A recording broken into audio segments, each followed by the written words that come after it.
какво доведе 4-годишно дете до срив на целия му организъм и как всъщност мимката се справя да подпомогне процеса на оздравяване, когато детето всъщност се разболее. Доста болезнена тема за една майка, но ние знаем, че можем да помогнем на много хора всъщност да помогнат на детето си, то просто да преминава по-леко през вирусните и бактериални инфекции, които за съжаление в днешно време са много остри, много агресивни и все повече деца страдат от този проблем. Кога всъщност Мимка разбра, че има някакъв проблем с твоето дете? Системното вземане на антибиотиците беше първия фактор след една тежко минала варицела. Тежко, казвам. Той е бил на две годинки. На 2 годинки. И системното вземане на антибиотиците доведе точно до това, до срив на организма като цяло. Не говорим само за имунна система, за срив на организма. Да, тук говорим за много сериозен проблем на детето, което всъщност какво му липсва? Бели кръвни... Мартине, да, с установена тежка неутропения или казано на по-прост език за всяка една майка, липса на бели кръвни тълца в периферна кръв. Да, което всъщност усложнява, когато детето се разболее, то всъщност схваща всичко. Всичко, да. Всеки един вирус, всичко, което вървува наоколо, просто детето няма защитни сили, имунитета му не работи и това е огромен проблем.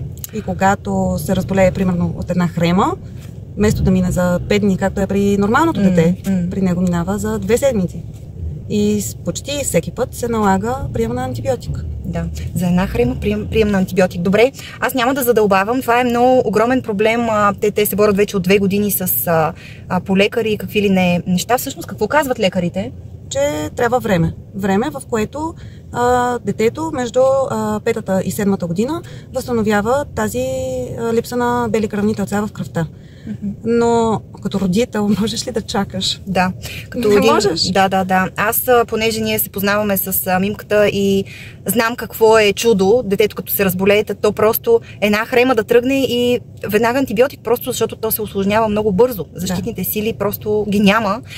Кажи ми обаче как продуктите на ЕЛАР ви помагат последните 2 месеца? Да, мога да кажа, че Мартин в момента приема алоето с джинджифил, коластрата, която е на капсули. Той предпочита капсулите да ги дъвча, да ги гълта, защото е под формата на игра за нас или някакво състезание. Отделно си приема пробаланса и Витактив витамините.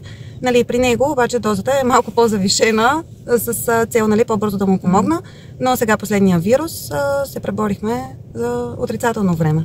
В сравнение с другите. Макар че пак пиеме в момента антибиотик, защото при него е рязко вдигане на температурата и това доунищожава и малкото клетки, които са в кръвната картина.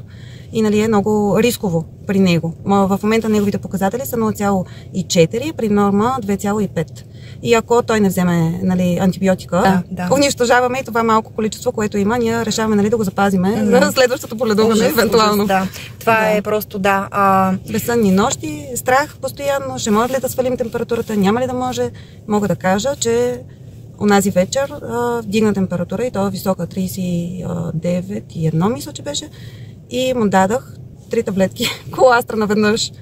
И казах на мъжа ми, ще чакам и ще видя чудото. И всъщност, стигна се до 37,4 след час, изчаках достатъчно, макар че аз не обичам да чакам, но изчаках. Да, всъщност коластрата на ЕЛАР подпомага свалянето и нормализирането на телесната температура и затова това е един естествен антибиотик, но в техния случай проблема наистина е доста сложен и майката знае, че трябва да даде време, просто защото това са натурални неща.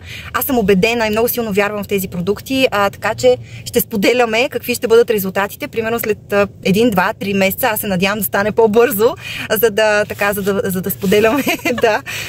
Така че ако имате деца, които често боледуват или по-сериозни такива проблеми, защото тук случай е доста сериозен, можете да опитате с продуктите на ЕЛАР, да свържете с Мими и просто да опитате един натурален вариант, с който да борите вирусните инфекции и грипа, защото грипа наистина дава много усложнения в днешно време. Така че има решение, просто човек трябва да опита. И очаквайте следващите включвания.